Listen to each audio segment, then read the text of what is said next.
Bueno, en esta oportunidad volvemos a la Argentina y les quiero explicar un periodo en nuestra historia que se prolonga por unos muy largos 36 años, ¿sí? Este periodo se lo conoce de varias formas.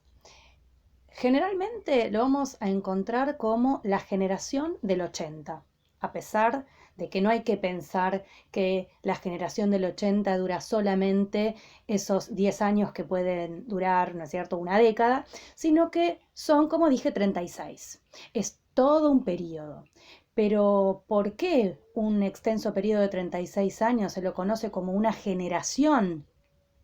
Bueno, porque todos aquellos que formaron parte del gobierno de la Argentina a lo largo de estos años compartieron algunos elementos en común, ¿sí? Es decir, que formaron parte de una generación política que aparece justamente luego de esas tres primeras presidencias que nosotros habíamos denominado fundacionales porque habían fundado al país. Bueno, esta nueva generación es una generación de políticos que se inserta en un país que ya está eh, institucionalmente organizado, pacificado. Ya esa labor tan ardua que era la de formar el país, ya se había realizado en el periodo anterior. Entonces, ¿quiénes son los que gobiernan en este momento? Bueno, vamos a hablar de un sector muy reducido numéricamente de personajes ilustres. Ahora, ¿por qué ilustres? Bueno, básicamente porque eran ricos. Este grupo que se hace del poder político del país va a ser básicamente el sector terrateniente, conocido también como la oligarquía. ¿Por qué eran terratenientes? Bueno, a ver, acá nos tenemos que remontar nuevamente a los últimos años de la década de 1870. Ustedes recordarán que entre 1878 y 1879 se había realizado la conquista del desierto encabezada por Roca. Y esa misión, que había sido tan exitosa militarmente, había logrado incorporar muchísimas tierras. Esas tierras se suponía que iban a ir íntegramente al Estado Nacional. Bueno, la realidad es que eso no fue así. Muchas de esas tierras que se ganaron ya estaban de alguna manera repartidas de antemano. ¿Entre quiénes? Y bueno, entre quienes habían financiado la conquista del desierto. Esta campaña había tenido muchísimos gastos y esos gastos los habían financiado antiguos terratenientes y por lo tanto lo que ellos pretenden es recuperar, ¿no es cierto?, esa inversión ganando más tierras. Entonces, muchas tierras se repartieron entre aquellos que, como dije, la habían financiado, muchos otros cercanos a Roca obtuvieron tierras a partir de la demostración de sus dotes militares durante esa campaña militar, y muy pocas fueron las tierras que se entregaron al Estado y que luego pudieron lotearse o parcelarse y ser entregadas para la colonización, ¿sí? Como originariamente había sido el objetivo. Recordemos que la idea era asentar distintas colonias de inmigrantes para poblar el territorio y trabajarlo. Bueno, muy pocas fueron las tierras que pudieron ser entregadas entonces al Estado Nacional. Bien, este grupo entonces se consolida como un sector que incrementó su poder económico, porque estas tierras van a ser aprovechadas inmediatamente en ese plano, pero también manejan los resortes del poder. Es decir, que los tenemos manejando el poder político nacional. Este es un momento en el que se crea lo que sería una red de poder a lo largo de toda esta extensión del país. ¿Qué significa esto? Significa que el Poder Ejecutivo Nacional, es decir, el presidente, necesitaba mantener este control, tener mucha autoridad, y para eso era necesario tener, de alguna manera, alianzas con los gobernadores provinciales, ¿sí? Estos gobernadores de las provincias van a establecer entonces lo que se llamó la Liga de Gobernadores. Eran los gobernadores de todas las provincias que, a través de un permanente intercambio de favores con el Poder Ejecutivo, brindaban apoyo al presidente. Este intercambio era, por supuesto, un ida y vuelta. Entonces, ellos obedecían al poder central, pero a cambio obtenían ventajas económicas, concesiones, cargos en el poder. Generalmente, todas estas transacciones se realizaban a través del Senado, el Senado de la Nación, donde estos gobernadores muchas veces, luego de terminado su gobierno, ocupaban una banca. Entonces allí se entretejían todas estas relaciones de poder que lo que hacían era garantizar entre ese grupo tan reducido la permanencia en el poder. ¿Y por qué digo esto? Porque a lo largo de estos 36 años, quienes estén en el poder siempre van a ser ellos.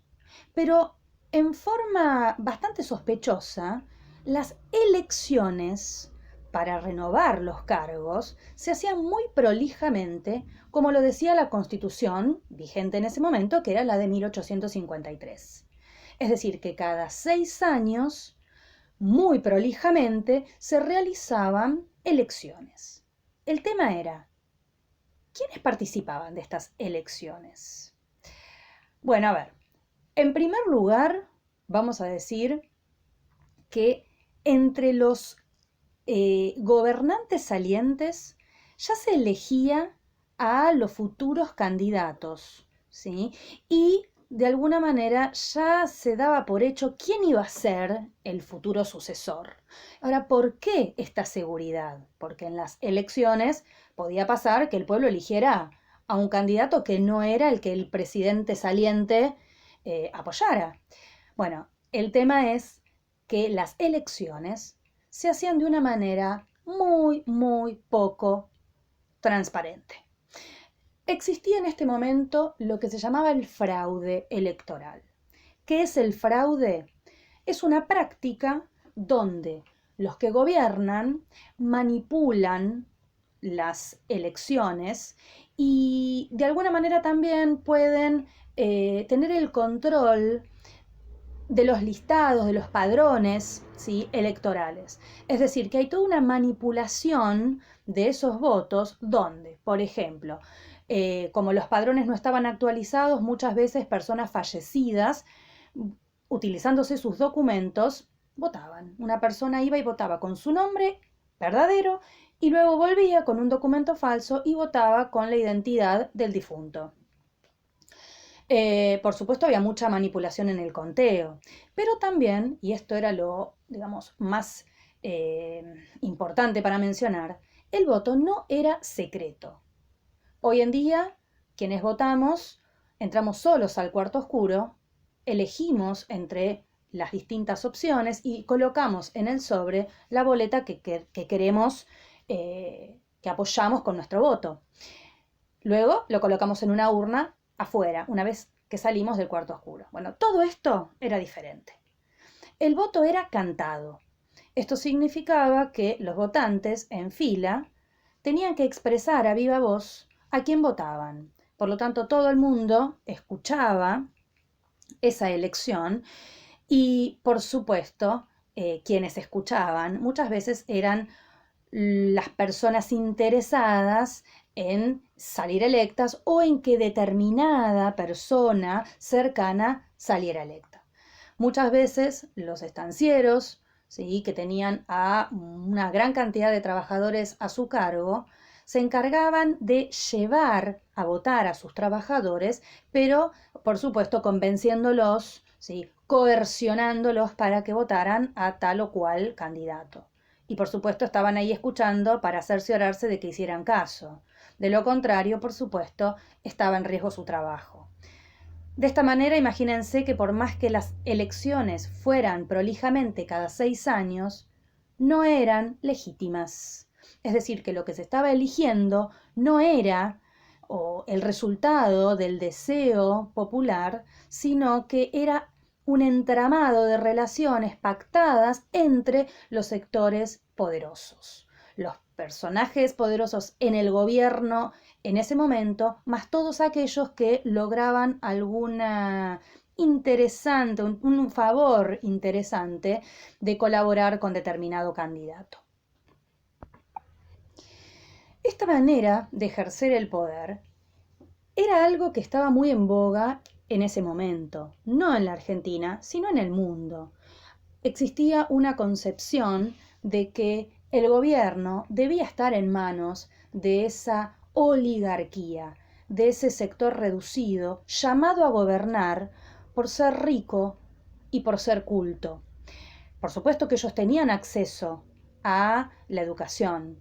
Muchos de quienes formaron parte de los gobiernos en este periodo fueron personas que pudieron estudiar en la Universidad de Córdoba, en la Universidad de Buenos Aires, tenían la posibilidad de viajar y lo hacían muchísimo a Europa, que por supuesto hacia ese entonces era el símbolo del poder, del refinamiento, del desarrollo, era el modelo a seguir, en detrimento de la comunidad latinoamericana, ¿sí? Los gobiernos de toda Latinoamérica, el caso argentino, que es el que nosotros estamos hablando, pero no fue el único, todos miraron mucho más hacia Europa que hacia los países vecinos. Para ellos, gobernar era el deber, pero el honor de unos pocos. ¿A quiénes vamos a encontrar en este periodo? Bueno, vamos a encontrar a muchos presidentes. La gran mayoría de ellos, por distintas razones o por cuestiones políticas, por crisis políticas, por revueltas o por fallecimiento del presidente, muchos de ellos no terminaron su mandato y lo terminó quien era, en cada caso, su vicepresidente. El único que gobernó 2 veces con mandato completo fue Julio Argentino Roca. A él ya lo hemos mencionado varias veces. Él fue el artífice de la conquista del desierto, quien había quedado realmente posicionado como un héroe y que hacia 1880, luego de un enfrentamiento con el gobernador de Buenos Aires, logra entonces fortalecer su figura y ganar la siguiente elección. Con él entonces se inicia lo que se llama el PAN, Partido Autonomista Nacional, que por supuesto junto con la Liga de Gobernadores va a ser quien desarrolle y sostenga las riendas del poder a lo largo de todos estos años. Roca entonces va a ser una figura emblemática de este periodo, ¿sí? Y lo vamos a tener entonces entre 1880 y 1886. ¿Por qué me voy a detener en Roca fundamentalmente en este primer ratito? Primero porque dijimos que es el que da inicio a esta generación, porque es una figura emblemática, pero porque también de alguna manera tiene que afrontar algunas cuestiones que van a ser muy importantes. Bueno, en primer lugar, él se encuentra en necesidad de terminar de solucionar algunas cuestiones de unificación que todavía no se habían realizado. Él tiene en mente terminar de institucionalizar al país, de darle un orden y una estabilidad para poder desarrollar su economía. Y para eso, entonces, necesita un gobierno fuerte que pueda justamente generar esa estabilidad interna que atraiga capitales extranjeros. Entonces, lo que él va a hacer va a orientar su energía a organizar un ejército que debía ser un ejército profesional, dejar de ser algo muy, transitorio cuando la situación lo ameritaba, sino tener un ejército capaz de iniciar una guerra. Él decía que si la Argentina tenía que defenderse, tenía que primero ser capaz de iniciar una guerra.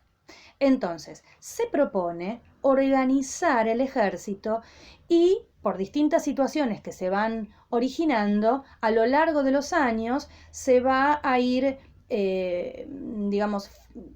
organizándose lo que va a ser posteriormente llamado el servicio militar obligatorio. La idea entonces está, recordemos que él era militar, entonces la idea de contar con un ejército importante va a ser obviamente crucial. Esto por supuesto se va a ver fortalecido cuando además surjan cuestiones limítrofes con Chile. Esto va a surgir en varias oportunidades. Entonces, fortalecer el ejército es algo que está en sus planes.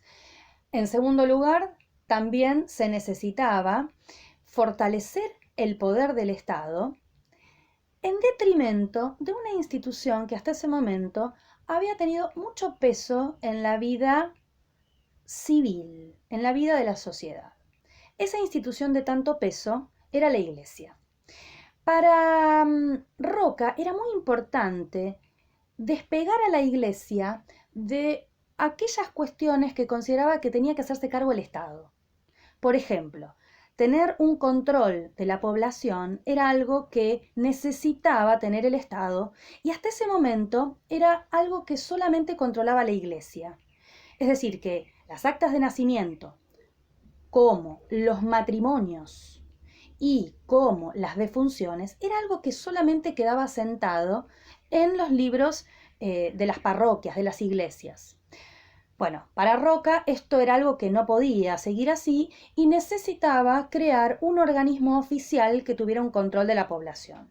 Recordemos que ya hacía un tiempo se estaban realizando censos nacionales. Entonces, para terminar de tener una organización de la población, se crea el Registro Nacional de las Personas. Esto, por supuesto, generó un distanciamiento con la Iglesia y de hecho, durante su primera presidencia, se cortan las relaciones diplomáticas con el Vaticano. Después, en su segunda presidencia, esto se va a tratar de solucionar. Pero digamos que en este primer momento es muy importante cómo quiere marcar Roca que el Estado está por encima de la Iglesia. Otro punto en el que él marca esa diferencia es cuando, luego de un congreso pedagógico que se había reunido en 1882, 2 años más tarde se crea lo que se llamó la Ley 1420, que lo que promulga es la educación primaria, pública, gratuita y obligatoria para los niños de entre 6 y 14 años. Otro de los puntos que obviamente genera rispideces con la Iglesia es que esta educación debía ser laica.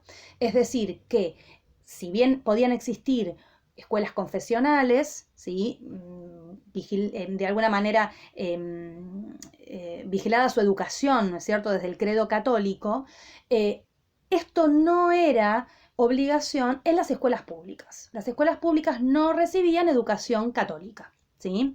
Entonces, todo esto señala este alejamiento del que estoy hablando entre el Estado de este presidente Roca con la Iglesia.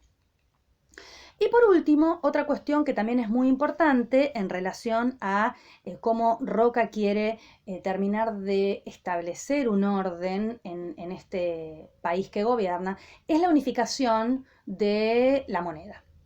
Hasta este momento existían montones de monedas provinciales que muchas veces al momento de establecer negocios con el exterior o entre las provincias solía ser bastante caótico. Entonces en 1881 él crea entonces una única moneda nacional que va a tener vigencia en todo el territorio. Bien. Ahora les voy a explicar un poco qué pasa en este periodo en el plano económico. Bien, a partir del año 1880 se produce una definición en cómo se posiciona la Argentina respecto al mercado internacional. En este momento la Argentina entonces se posiciona como un país productor de materias primas. A lo largo de toda la década de 1880, las tierras ganadas en la conquista del desierto empiezan a ser ocupadas y usufructuadas en la producción de ganado vacuno acá tenemos que aclarar que se empieza a producir un cambio en esto que hasta ese entonces había sido la producción ovina.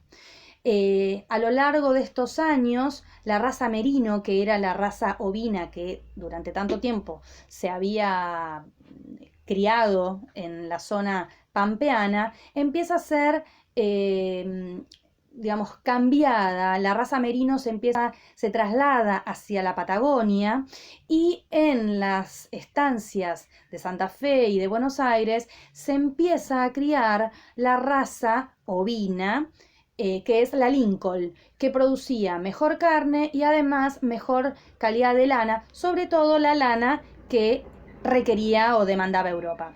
Entonces, el ganado ovino sigue existiendo, pero con un cambio de raza y además empieza a reducirse su cría. ¿Por qué? Porque gana mucho espacio la cría de ganado bovino o vacuno. ¿Sí? Hasta este entonces, digamos, la cría de ganado ovino era, de ganado vacuno era básicamente criollo, ¿sí? Mestizo. Sin embargo, lo importante que se da en este momento es que se empiezan a traer reproductores de razas vacunas que de alguna manera van refinando digamos, la calidad, ¿no es cierto?, de las vacas. Se empiezan a traer reproductores de raza Shorton o de Hereford y estas razas empiezan entonces a mejorar la calidad de la carne. ¿Por qué? Porque al igual que pasaba con la lana, nuestro principal comprador, que era Europa, demandaba determinada calidad. Entonces, en la Argentina todo se disponía para cubrir esa necesidad, esa demanda de nuestros consumidores. Entonces, si ellos querían una mejor calidad de carne, acá en la Argentina los productores hacían lo imposible por traer estos reproductores y así ir refinando de a poco el ganado. Con el tiempo, a lo largo de estos años, el 80% del ganado empieza a ser este ganado refinado, ¿no es cierto? Entrecruzado con razas de mejor calidad.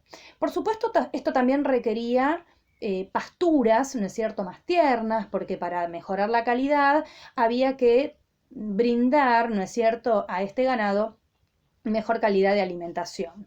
Entonces, acá en la región pampeana, que va a ser la que mayormente se dedique a esto por cuestiones climáticas, lo que empiezan a hacer es a establecerse lo que se denominan estancias mixtas. ¿Por qué mixtas?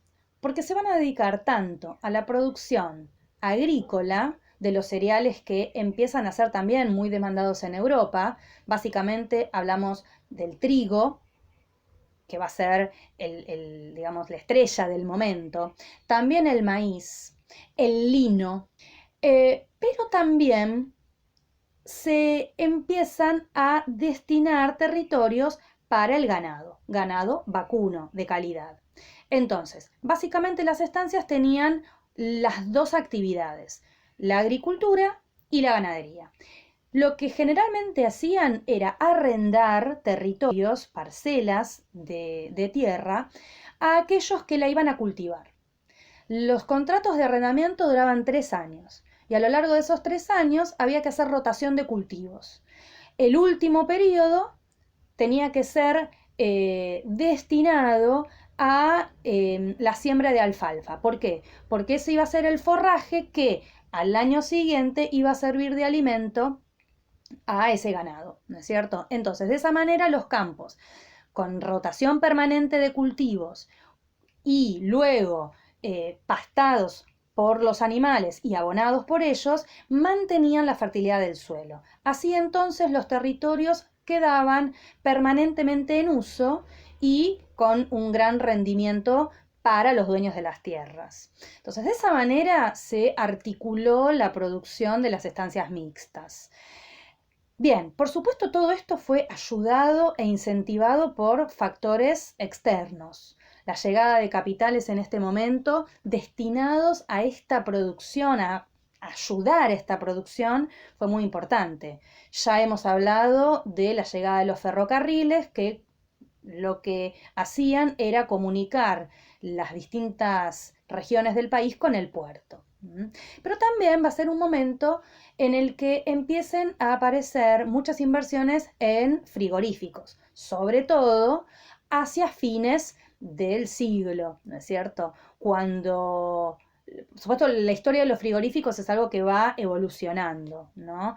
En un principio, los animales se exportaban en pie, ¿sí? El ganado iba vivo y se faenaba en Inglaterra, por ejemplo, que era nuestro principal comprador, o también en Francia o en Alemania. Pero con el tiempo los frigoríficos empiezan a crear, digamos, nuevos métodos para que la carne se congele, por ejemplo, y finalmente, esto va a ser el momento donde el frigorífico tiene su, digamos, momento de auge. Esto es algo que traen los frigoríficos norteamericanos. Va a ser el método del enfriamiento de la carne, que lo que hacía era preservar entonces la carne con una muy buena calidad, parecía fresca, ¿sí? Muy, digamos, muy adaptado el sabor al paladar inglés, que es lo que busca, ¿no es cierto? Esa carne tan sabrosa. Entonces, a lo largo de estos años, los frigoríficos se van insertando en nuestro país. En un principio habían sido nacionales, pero con el transcurso de los años, estos frigoríficos de origen argentino pierden importancia en el mercado y lo ganan los frigoríficos de origen inglés y norteamericano. Se instalan muchos en la zona del norte de la provincia de Buenos Aires, en Chivilcoy. El primero en realidad había surgido en Tres Arroyos, después empiezan a aparecer otros en la zona de La Plata, en Berisso, ¿sí? Y van a tener entonces un impacto muy importante en nuestra economía y en este modelo que obviamente por todas estas características que estamos mencionando va a denominarse agroexportador. Bien, ¿por qué le doy ese nombre? ¿Por qué este modelo es el agroexportador? Bueno, en primer lugar, es un modelo económico donde la Argentina basa su riqueza en la exportación de productos agropecuarios. Ya hemos visto todos aquellos elementos que propiciaban este desarrollo. Ahora, esta exportación, por supuesto, muy favorecida desde el Estado, reduciendo al mínimo posible los impuestos que se cobraban en la aduana a la exportación. La idea era incentivar, estimular las exportaciones y todas aquellas empresas que estuvieran vinculadas al negocio de la exportación de carnes y de cereales iban a estar entonces apoyadas desde el Estado. Recordemos que quienes manejaban el Estado eran los propios dueños de los campos. Pero la otra cara de este modelo agroexportador era lo que la Argentina importaba, es decir, lo que compraba al exterior y que llegaba del exterior. Básicamente lo que la Argentina compraba eran todos los productos manufacturados. Así como la Argentina era el granero del mundo, porque vendía granos, cereales y también carnes, por el otro lado, Europa era el taller del mundo. En esta división internacional del trabajo, los países centrales se habían dedicado a la producción industrial y los países periféricos, entre los que estábamos nosotros, producíamos materias primas. Este comercio era bastante desigual, porque era mucho más barata la materia prima que los productos manufacturados que ellos nos vendían. Lo que pasa es que los volúmenes de exportación eran tan grandes que muchas veces no había ningún inconveniente en vender barato y comprar caro. Digo que muchas veces no tuvo inconvenientes. En algunos momentos sí hubo problemas. Nuestra economía era absolutamente dependiente del exterior. Cualquier fluctuación en el mercado internacional, cualquier crisis económica que viviera el mundo o alguno de nuestros compradores, por supuesto iba a impactar directamente en nuestra recaudación, iba a impactar directamente en lo que llamaba la balanza comercial, lo que mide las exportaciones y las importaciones. Para que haya una balanza comercial positiva, para que haya superávit, hay que vender más de lo que se compra. Pero muchas veces esto no pasaba. Entonces ahí se generaban crisis comerciales en nuestro país. ¿Pero solamente llegaban productos manufacturados? No. Llegaban también muchas inversiones. Inversiones que se traducían en la instalación de empresas o también inversiones de capital, dinero. Dinero que se entregaba al Estado Nacional en calidad de préstamos, de créditos. La Baring Brothers era una compañía que ya alguno de ustedes recordará cuando hablábamos de Rivadavia. La Baring Brothers era una casa de préstamo inglesa muy importante y la Argentina seguía utilizando entonces ese crédito.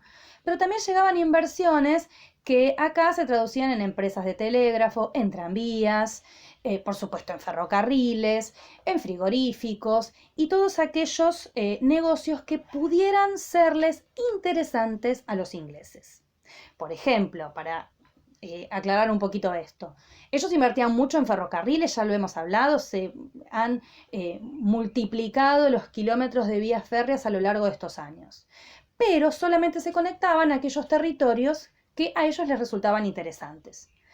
Todas aquellas regiones que no producían algo seductor para Europa quedaban aisladas.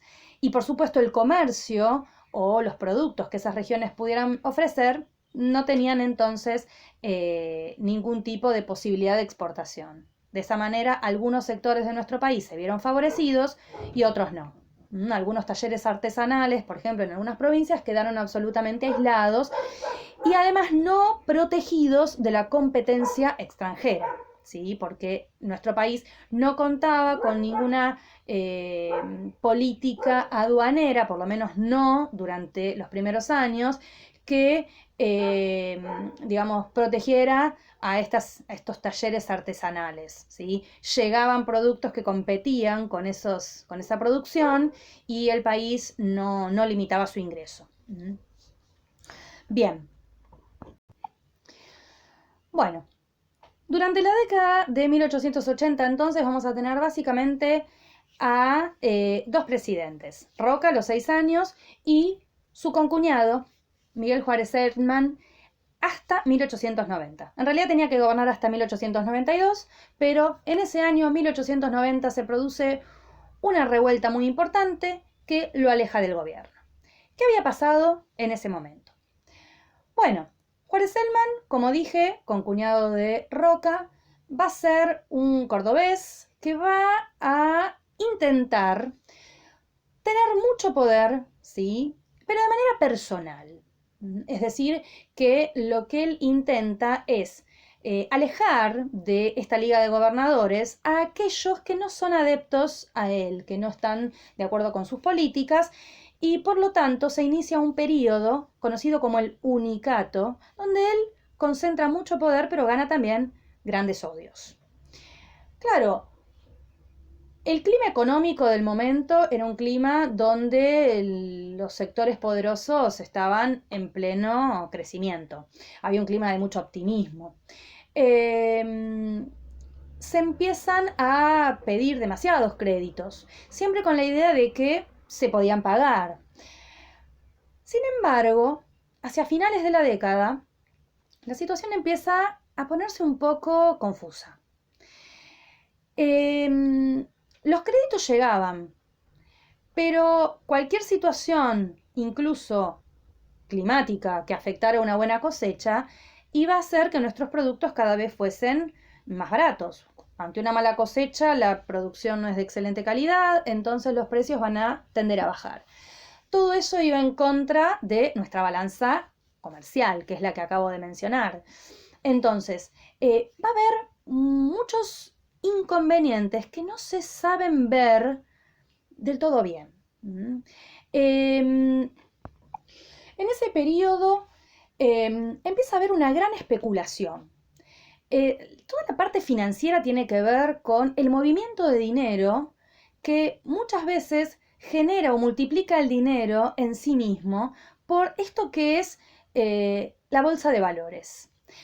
A ver, ¿a qué me refiero con todo esto? Mucha gente invertía dinero comprando, por ejemplo, tierras. Ahora, esas tierras, pensando en su valor económico y en su productividad, empezaban a comprarse y venderse con meramente cuestiones especulativas. Pasaban de mano en mano, cada vez incrementándose, más su valor, pero sin producirlas concretamente. Había un mercado inmobiliario que especulaba con el valor de la tierra.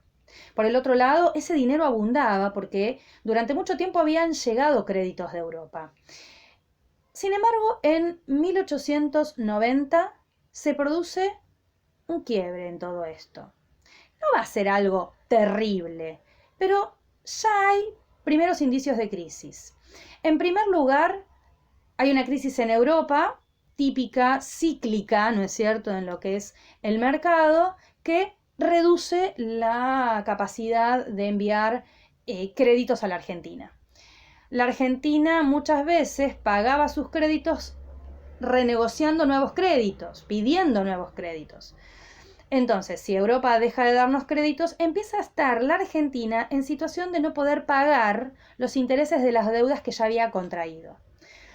En 1890 se produce una cesación de pagos. La Argentina, que por un periodo de malas cosechas no había podido vender lo suficiente, no había podido recaudar lo suficiente, y con mucho crédito que pagar, no puede pagarlo. No le generan más crédito, entonces no puede pagar, como dije, pagar la deuda anterior generando nueva deuda. Entonces está en un momento complicado. Para colmo, el presidente Juárez Celman había autorizado algo que estaba prohibido por la ley, que lamentablemente después se va a hacer muchas veces más, que es la emisión de dinero sin respaldo. ¿Qué significa esto? Que se emitía billete sin tener un respaldo que realmente le diera validez a ese billete. Por cada uno de los billetes que nosotros tenemos, hay en el Banco Central de nuestro país hoy en día, dólares, ¿no es cierto? En ese momento no existía el dólar como la divisa o el mecanismo de pago internacional. En ese momento era el patrón oro. Entonces, para que la moneda tuviera respaldo, tenía que haber un respaldo en oro. Hoy, repito, sería en dólares ese respaldo. El billete en sí no tiene valor. El billete se me puede mojar, voy al banco, lo cambio. Se me puede cortar un pedacito, voy al banco, lo cambio. El billete se anula y listo. Lo que vale es lo que respalda ese billete. Entonces, ¿qué pasa si los bancos que tenían permiso para emitir moneda, qué pasa si emiten dinero pero sin el correspondiente respaldo? Eso significa que el dinero que se está emitiendo no tiene el valor que dice tener. Eso genera lo que se llama la devaluación. Se devalúa ese papel moneda porque no tiene el valor que dice tener, porque no hay nada que lo respalde. ¿Sí? En este sentido, el dinero sería como un cheque. El cheque no tiene validez o valor por el papel. Yo puedo tener un cheque de 1.000 pesos o puedo tener un cheque de 100.000 pesos. El papel es el mismo. Vale en tanto haya en una cuenta ese dinero que yo pueda cobrar. Si no hay dinero en la cuenta, da lo mismo que el cheque diga 1.000, 100.000 o 0. Es lo mismo. Tiene que haber un respaldo para que ese cheque signifique algo. Entonces, ¿qué pasaba? ¿Qué hacía Juárez Celman? Había permitido la emisión de dinero. Había dinero circulante, había muchísima cantidad de dinero, pero no había un respaldo de ese dinero. Por lo tanto, ese dinero estaba devaluado. Cuando eso ocurre, se genera esto otro que hemos escuchado y escuchamos tanto, que es la inflación. Cuando la moneda se devalúa, los precios de los productos tienden a subir. ¿Por qué? Porque ese billete con el que me van a pagar no vale lo que dicen que vale. Entonces necesito que me pagues con más billetes para que realmente vos puedas acceder al producto que querés comprar. Entonces, todo este manejo financiero de emisión de moneda, de especulación, todo esto generó una crisis económica.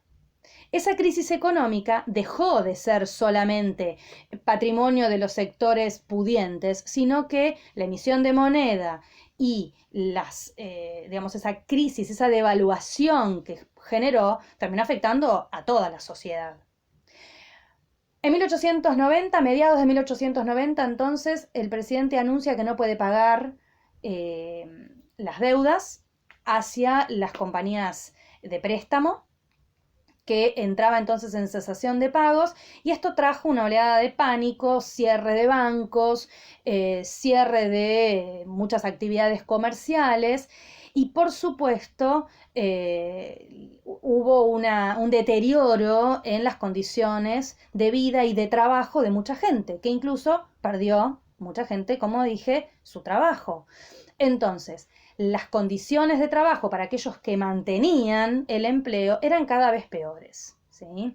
¿Por qué? Porque había tanta necesidad de trabajo que aquel que lo tenía aceptaba cualquier condición. A esto le vamos a sumar que la devaluación de la moneda hacía que el poder adquisitivo del salario, la capacidad de compra que tenía ese salario, fuese cada vez menor. Cuando hay inflación y los aumentos de precios son sostenidos, el poder adquisitivo, el poder de compra del salario, se va a ver reducido. Para terminar, en este mismo año entonces se produce una revolución conocida como Revolución del Parque. ¿Qué es lo que pasa en este momento? Bueno, por supuesto, había muchos opositores a este gobierno de Juárez Celman. Algunos opositores eran, digamos, propios del PAN, de este Partido Autonomista Nacional, formado por esta oligarquía terrateniente. Pero por supuesto, y ya llegado a este punto, hay gran oposición en la sociedad. Hacia 1890 hace su aparición un partido opositor conocido como la Unión Cívica. Esta Unión Cívica había sido formada por un tal Leandro Alem, que, nucleando a todos aquellos que estaban en contra del gobierno de Juárez Celman, un grupo muy heterogéneo de personas que iban desde Mitre hasta, Bernardo de Irigoyen, distintas personalidades en ese momento muy importantes, figuras emblemáticas. Ellos lo que hacen es intentar entonces terminar con el gobierno de Juárez Celman. Bueno, acá quienes, digamos, van en apoyo del poder ejecutivo van a ser, por supuesto, Roca, que en ese entonces era el presidente del Senado, y el vicepresidente Pellegrini. Ellos dos se hacen cargo de la situación, Roca desde el plano militar y Pellegrini haciéndose cargo de la situación económica candente que había generado Juárez Celman. La revolución se sofoca, ¿sí? Esta revolución, que se llamó Revolución del Parque, que había sido iniciada en el Parque de Artillería, por eso su nombre, logra ser sofocada. Digamos que los líderes de esa revolución no van a ser condenados, pero sí, esto cambia mucho la situación vigente en ese momento. ¿Por qué cambia mucho? Bueno, porque ya hay claramente un sector opositor al gobierno que está decidido a actuar de manera violenta si es necesario.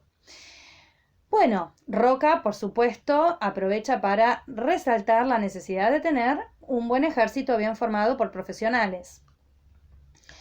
Pellegrini es el que se hace cargo de la cuestión económica. ¿Qué es lo que hace? Bueno, en primer lugar, entre los dos, entre Roca y Pellegrini, le dicen a Juárez Celman que tiene que elevar su renuncia. Protesta un poco Juárez Celman, pero finalmente lo hace porque se da cuenta de que la revolución fue sofocada, pero el gobierno de Juárez Celman murió. Entonces, él renuncia y continúa su vicepresidente por los 2 años que queden. Él lo que hace entonces, por supuesto, en primer lugar, es acortar el gasto público. Todas las obras públicas que se estaban realizando en ese momento se van a limitar. Aumenta los impuestos de las importaciones, es decir, que todo aquello que entrara a nuestro país iba a pagar un canon más alto. Y se renegoció con las compañías extranjeras el pago de esta deuda. Esta deuda que no se había podido pagar en ese momento. Entonces, ¿qué es lo que hace? Bueno, renegocia la deuda y le dan un lapso de 8 o 9 años para que eso se pueda realizar. Como la economía en los años siguientes repunta, ese pago renegociado se pudo hacer sin ningún inconveniente. Pero, ¿qué se hizo para solucionar el problema inmediato? Bueno, lo que hace Pellegrini es reunirse con quienes entonces tenían el poder económico, digamos, más importante del país. Básicamente se reúne con banqueros, con comerciantes de la exportación muy importantes, con los estancieros, con aquellos que se habían enriquecido tanto en los últimos años. Entonces lo que les pide es que por favor cada uno colabore con lo que pueda para pagar una deuda que vencía a escasos 9 días. Entonces, para poder hacerse cargo de ese vencimiento inmediato, les pide que, por favor, colaboren por primera vez, que den un crédito interno, o sea, el Estado de alguna manera solicita un crédito interno a los ricos. ¿Para qué? Para poder hacerse cargo de ese pago.